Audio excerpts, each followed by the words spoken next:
إن الحمد لله نحمده ونستعينه ونستغفره ونعوذ بالله من شرور أنفسنا وسيئات أعمالنا. من يهده الله فلا مضل له ومن يضلل فلا هادي له. أشهد أن لا إله إلا الله وحده لا شريك له وأشهد أن محمدا عبده ورسوله. اللهم صل وسلم وزد وبارك عليه وعلى آله وصحبه ومن تبعهم بإحسان إلى يوم الدين. يا أيها الذين آمنوا اتقوا الله حق تقاته ولا تموتن إلا وأنتم مسلمون. يا أيها الناس اتقوا ربكم الذي خلقكم من نفس واحدة وخلق منها زوجها وبث منهما رجالا كثيرا ونساء واتقوا الله الذي تساءلون به والأرحام إن الله كان عليكم رقيبا. يا أيها الذين آمنوا اتقوا الله وقولوا قولا سديدا يصلح لكم أعمالكم ويغفر لكم ذنوبكم ومن يطع الله ورسوله فقد فاز فوزا عظيما. أما بعد أيها الإخوة والأخوات، سأكون معكم مع حديثين جليلين عظيمين عن رسول الله صلى الله عليه وسلم. الحديث الأول عنوانه أفلح إن صدق، والحديث الثاني بعنوان ادخل الجنة من أي أبواب الجنة شئت. أما الحديث الأول عن طلحة بن عبيد الله رضي الله تعالى عنه قال: جاء رجل إلى رسول الله صلى الله عليه وسلم من أهل نجد سائر الرأس نسمع دوي صوته ولا نفقه ما يقول، حتى دنا من رسول الله صلى الله عليه وسلم فإذا هو يسأل عن الإسلام. فقال رسول الله صلى الله عليه وسلم: 5 صلوات في اليوم والليلة. قال: هل علي غيرهن؟ قال: لا إلا أن تطوعا. وصيام شهر رمضان. فقال: هل علي غيره؟ فقال: لا إلا أن تطوعا. وذكر له رسول الله صلى الله عليه وسلم الزكاة. فقال: هل علي غيرها؟ قال: لا إلا أن تطوعا. قال: فأدبر الرجل وهو يقول: والله لأزيد على هذا ولا أنقص منه. فقال رسول الله صلى الله عليه وسلم: أفلح إن صدق. وأما الحديث الثاني روى الإمام أحمد رحمه الله عن عبد الرحمن بن عوف رضي الله عنه قال: قال رسول الله صلى الله عليه وسلم: إذا صلت المرأة 5 وصامت شهرها وحفظت فرجها وأطاعت زوجها قيل لها: ادخل الجنة من أي أبواب الجنة شئت. يعني ينادى عليها من أبواب الجنة 8 تكريما وتشريفا، لأن هذه الخلال هي أمهات أفعال الخير وأسباب دخول الجنة. فإذا وفت بها المرأة وقيت شر ما عداها. أقول ما تسمعون، أستغفر الله العظيم لي ولكم ولسائر المسلمين فاستغفروه إنه هو الغفور الرحيم والغفور الرحيم.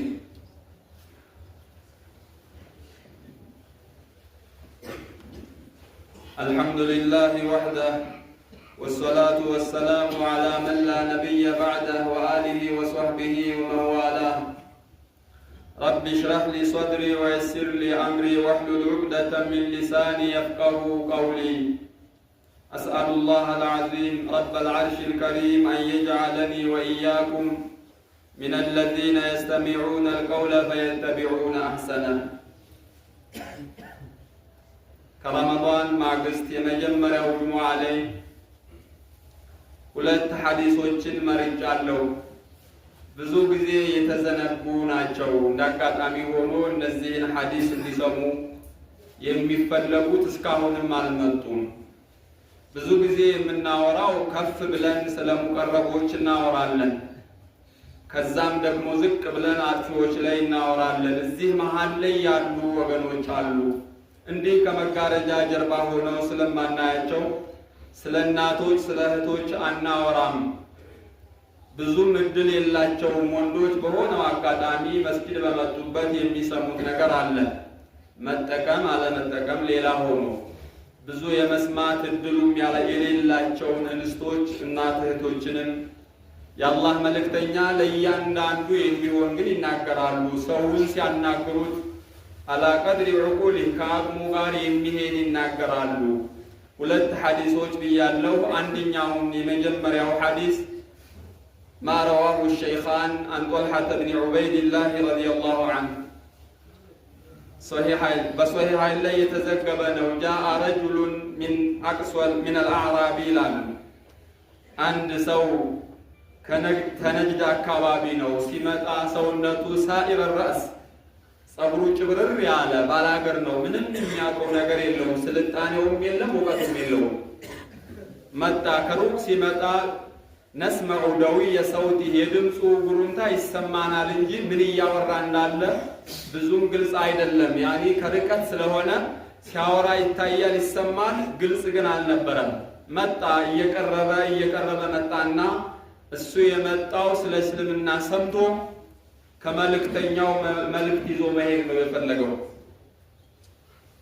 ያ ሰው ቀረብ ባለ ወደ ረሱል ጠየቃቸው። ፈሆ የስአሉ አን ልእስላም ስለ እስልምና ነው እየጠየቃቸው ያለው። ስለዚህ ስለ ሸሃደተይን ያውቅ ነበር።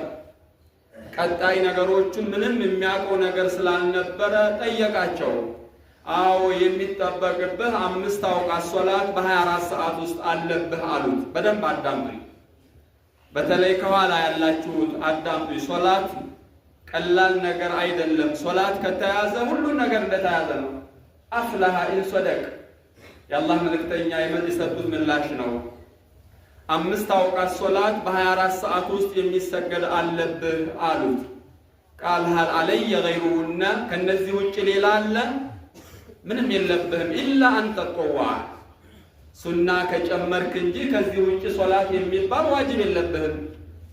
ይሄ ሐዲስ ለሁሉም ቃዒዳ ነው። ሶላት ከ5 አውቃት ሶላት ውጭ ወላ ዒድ ወላ ዊትር ወላ ምን ዋጅብ አይደለም ለማለት ይሄ ነው ማስረጃው። የለብህም በግዴታ በሱናነት ከበረታ ከጨመርክ እንጂ አሉት። ቀጥሎስ ወሲያሙ ሸህሪ ረመዳን በአመት አንድ ጊዜ የሚመጣውን አንድ ወር ጾም ልትጾም አሉት። ምን አርካን ኢስላም እየቆጠሩለት ነው። ሸሃደተይን የመጀመሪያው፣ ቀጥሎ ሶላት ነው፣ ከዛ ዘካ፣ ጾም፣ ሐጅ እነዚህ 5ቶቹም ናቸው። ሌላ ሳለብኝ ከአንድ ወር ውጪ ወላ አረፋ ወላ 6 ወላ ምን የለም። ምንም የለብህም። ኢላ አንተ ጠዋ በሱናነት ካልሆነ በስተቀር የለብህም አሉት። ስለ ዘካም ነገሩት። ዘካ አርብቶ አደርክ ከሆንክ ከእንስሳዎቹ ላይ፣ አርሶ አደርክም ከሆንክ ነጋዴም ከሆንክ ካለ ሀብት ላይ የሆነ መጠን ላይ ስትደርስ ትኡኸዙ ሚን አግኒያኢሂም ወቱረዱ አላ ፉቀራኢሂም የሆነ ግዴታ አለብህ አሉት። ፈሀል ዐለየ ገይሩሃ ከዘካ ውጭ ሌላ ገንዘብ ማውጣት አለብኝ? ላ ኢላ አንተ ጠዋ ሐጅን አላነሱለትም። እዚህ ላይ ምናልባት በዛን ሰዓት ሐጅ አልወጀበ ይሆናል። 8ኛ ዓመት ላይ ምናምን ነው ሐጅ ወጀበው። አላኩል ያህል እነዚህን ነገር ተቀበለና ሌላ እንደሌለበት ሲያረጋግጥ ፈወላ ሙድቢረን ይላሉ ነጦልሃ ሲያወሩ። ይችን መልእክት ይዞ ሄደ። ምን እያለ ሄደ? ወላሂ ለአዚዱ ዐላ ሃዛ ወላ አንቁሱ ሚን አሁን ከተሰጠኝ ቤት ስራ ላይ አንዲትም አልጨምርም። 5 ሶላት ውጭ አልሰግድም፣ ከረመዳን ውጭም አልጾምም፣ ከዘካ ውጭም አልሰግድም።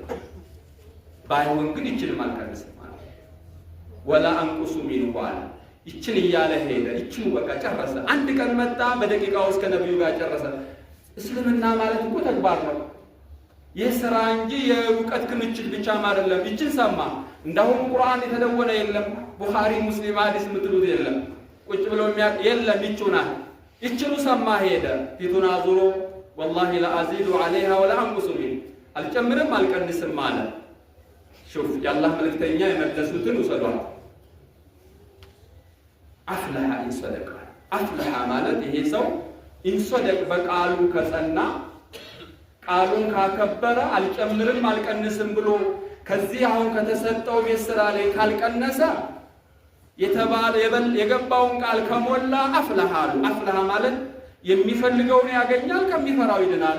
ሙፍሊህ የሚባለው አንድ ሰው ከሚፈራው ከጀሃነም ድኖ የሚፈልገውን ጀነት የሚያገኝ ማለት ነው። አፍለሐ ኢንሰደቅ አሉ። ይቺ ሐዲስ ቀላል አይደለችም።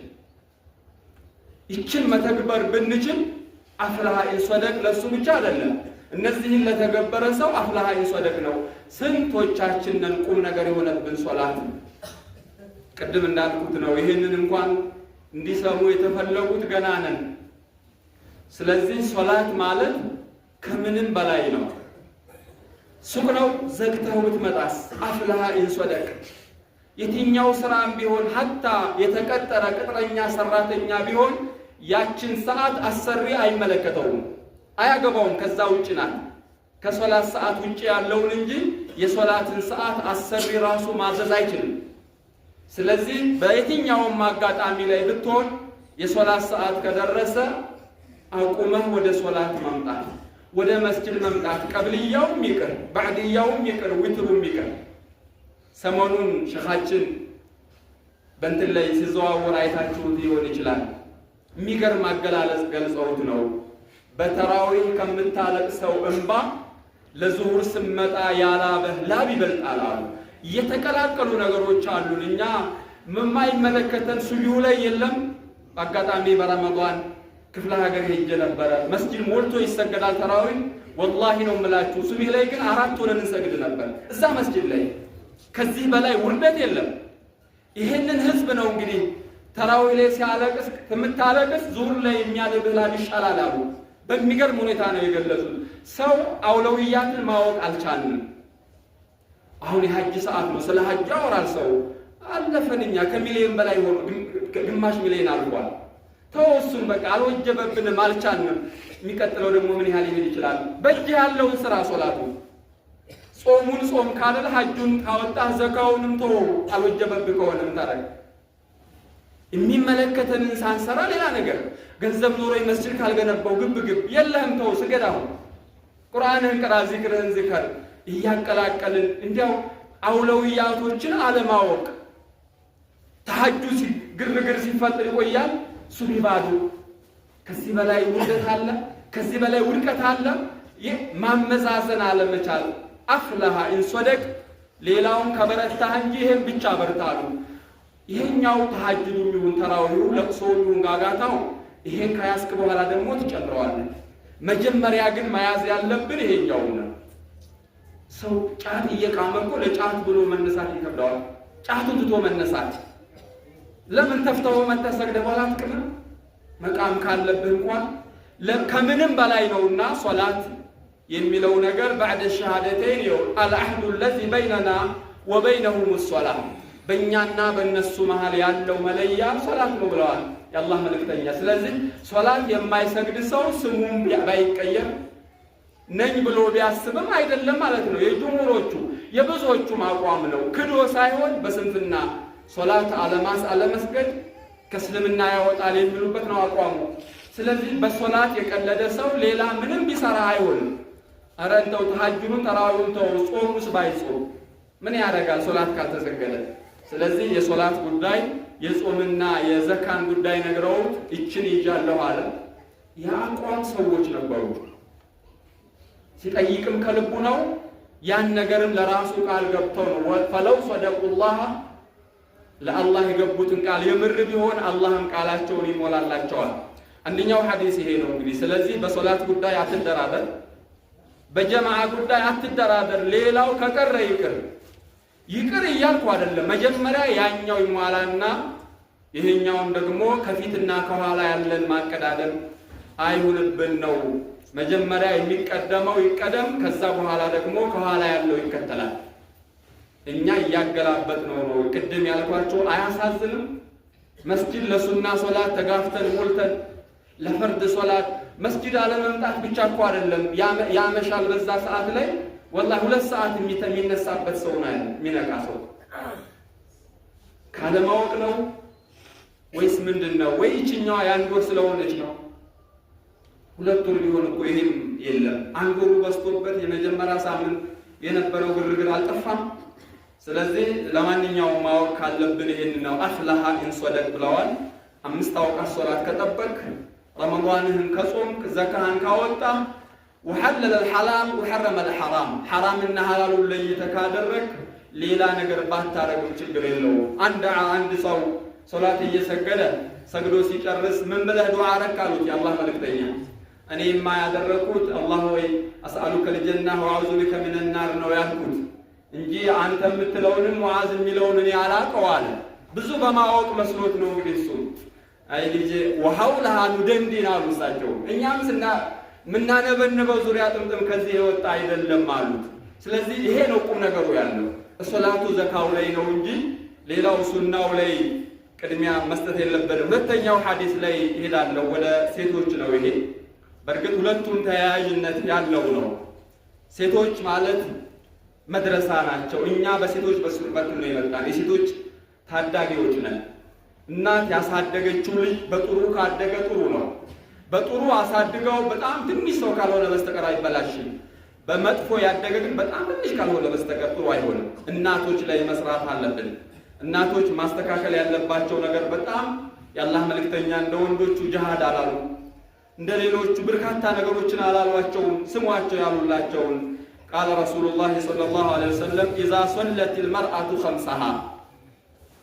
ስሙኝ እናቶች እህቶች፣ ይሄን ሐዲስ ትልቅ ብስራት ነው። ይሄ 5 አውቃት ሶላቷን ጠብቃ ከሰገደች ዛሬ ሱና ተው ያልኩ እንዳይመስልብኝ አደራ። ማአሳቤን ተረዱኝ። ልን የፈለኩት ነገር ዋናው እየተው ነው ባልሆነ ነገር ላይ ቢዚ የሆንን ስላዩ ነው። ይሄንኑ አላህ እንዲያቀራልን። ይሄኛው የእድሜ ልካችን ነው። ሶላት ማለት ቢያመን አይቀር መንገደኛ ብንሆን አይቀር አመት 24 ሰዓት ነው እኮ 5 ሶላዋቲን ፊል የውም ወለይላ በ24 ሰዓት ውስጥ የሚሰራ የእድሜ ልካችን ስራ ነው። ሐጅ በእድሜ አንዴ ነው ከተሳካ የሚወጅብበት። ጾምም በአመት አንድ ጊዜ ብቻ ነው። ይሄው የዛሬ አመት ድረስ 11 ወር ሙሉ የለብንም። ዘካም በተመሳሳይ። ሶላት ግን ለዚህ ይመስላል። ሐጁስ ቢቀር ዘካውስ ቢቀር ሶላት ያላደረገ ሰው ምን ያደርግለታል? ስለዚህ ሁሉም የሚመለከተው ላይ ትኩረት ያድርግ። ሶላት ላይ ግን የሁላችንም ነገር ነውና ኢዛ ሶለት ኸምሰሃ 5 አውቃት ሶላቷን ጠብቃ ከሰገደች። ይሄም በሴቶች በኩል ብዙ ችግር አለ። ከልጅ ማሳደግ ጋር ተያይዞ ከሐይድ ጋር በተያያዘ የሶላት ጉዳይ ይንጠባጠባል። ብዙ ችግር አለ።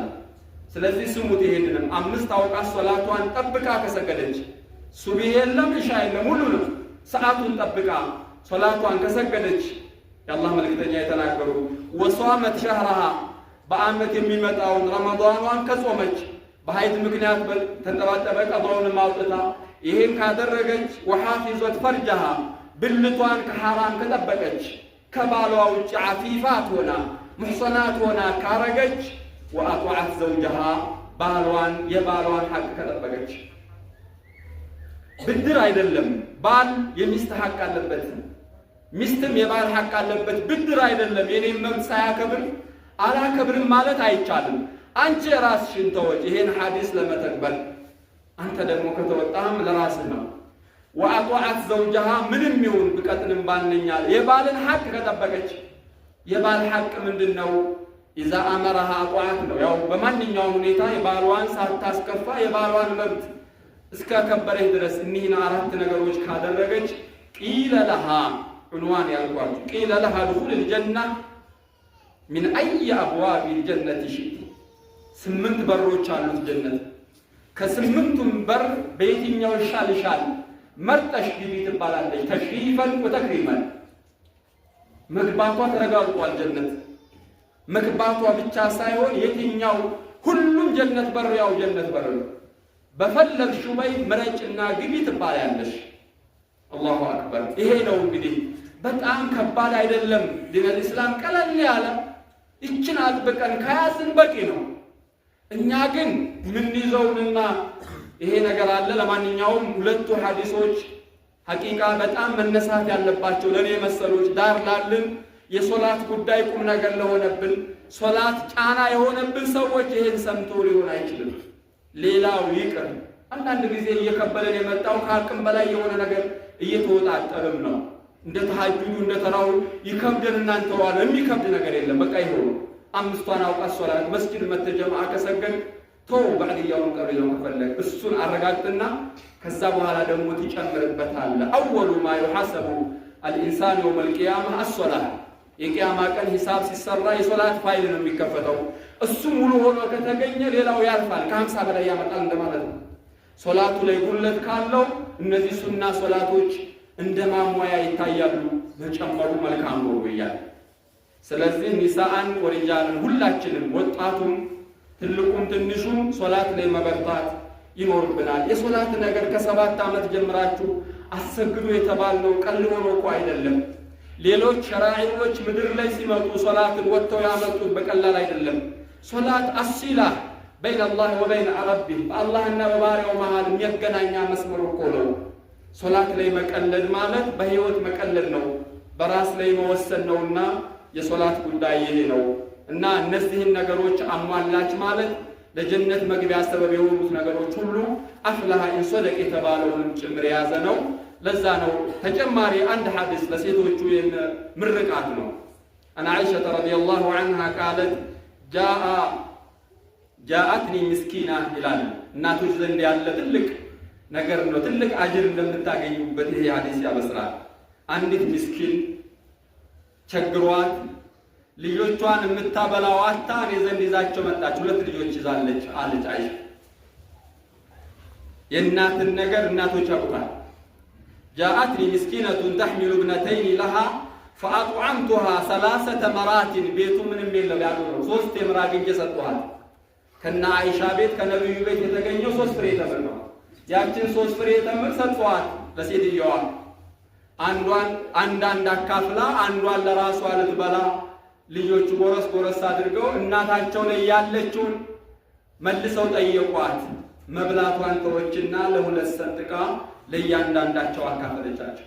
እናት ይሄ እናቶች ዘንድ መቼም ያለ ነው፣ ምንጊዜም የሚኖር ነገር ነው። ለልጆቻቸው የሚሆኑት ሲያለቅሱ ሲያማቸው እነሱ ናቸው የሚታመኑት። እንቅልፍ ሲያጡ እነሱ እንቅልፍ ያጣሉ። እንደኛ እንደ ወንዶች አይደሉም። ይሄንን ማድረጋችሁንም ኢህቲሳብ እንድታደርጉት ገረመኝ ይላሉ አይሻ። ፈአጀበትኒ ስራዋ ገረመኝና ለአላህ መልእክተኛ ነገርኳቸው። ምናሉ የአላህ መልእክተኛ ኢነላህ ቀድ አውጀበ ለሃ ቢሃል ጀና፣ በዚህ ድርጊቷ ብቻ አላህ ጀነት አወጀበላት አሉ። አላሁ አክበር። ጀነት እንደዚህ ለሰበብ እኮ ነው። ዝም ብላችሁ እቺ ነገር አሉና ስጣችሁ እያለ ነው ጀነት ጀነትን ያክል ነገር። ይሄ ድርጊቷ ለነዚህ ለልጆቿ የምታደርገው አዘኔታ ጀነት እንድትገባ አድርጎላታል ይላሉ። ስለዚህ ልጆቻችሁንም ስታሳድጉ ስታዝኑ ይሄ ሁሉ ኢህቲሳብ አድርጉበት። ዝም ብላችሁ እየደከማችሁ አይደለም። የእናትነት ስሜት ብቻ ሳይሆን ሀዛ ኢባዳም ነው። ስለዚህ አላህ መልእክተኛ ይሄንን ይላሉ። ልጆች 3 ልጅ የሞተበት ሰው ብዙ ሰው ይሞትበታል በሕፃንነት። 3 ልጅ የሞተበት ሰው የሶበረ ከሆነ ለሚያህነስነ ኩነ ለሁ ሂጃብ ሚነና የእሳት ግርዶ ይሆኑለታል። ማንኛውንም ነገር አላህን መቃድርንም በሶብር መቀበል አጅራችንን ማብዛት ይኖርብናል። ፊል አኺር መልእክቴ የሚሆነው የሶላት ጉዳይ የሚል ነው። ለምንድነው ከሶላት ከረመዳን በኋላ የሶላት ነገር ይቀዛቀዛል? እንደዚህ ጁሙዓ ካልሆነ ወይ በአመቱ ረመዳን ካልሆነ ይሄ ነገር ሊታሰብበት የሚገባ በጣም ትንሽ ደቂቃዎች ነው የሚወስድብን። ጥሩ ነገርም አለው። ዱዓ አድርገን ሶላት ስንሰግድ አላህ ብንልም የሚያምርብንና እኔንም እናንተንም አላህ ያግራልን፣ ሶላታችንን አላህ ያግራልን፣ አላህ የሚቀበለን። ሴቶችም ወንዶችም ይሄን መልእክት በደንብ እንደሰማችሁ ተስፋ አድርጌ ተግባራዊ እንዲሆን አላህ ያግዘን እላለሁ። ሀዛ ወሰለላሁ ወሰለም አላ ነቢይና ሙሐመድ። عباد الله صلوا وسلموا على من أمرتم بالصلاة عليه إن الله وملائكته يصلون على النبي يا أيها الذين آمنوا صلوا عليه وسلموا تسليما اللهم صل على محمد وآل محمد كما صليت على إبراهيم وآل إبراهيم في العالمين إنك حميد مجيد وارض اللهم عن أربعة الخلفاء أئمة الهدى أبي بكر وعمر وعثمان وعلي وعن بقية الصحابة والتابعين وعنا معهم برحمتك يا أرحم الراحمين.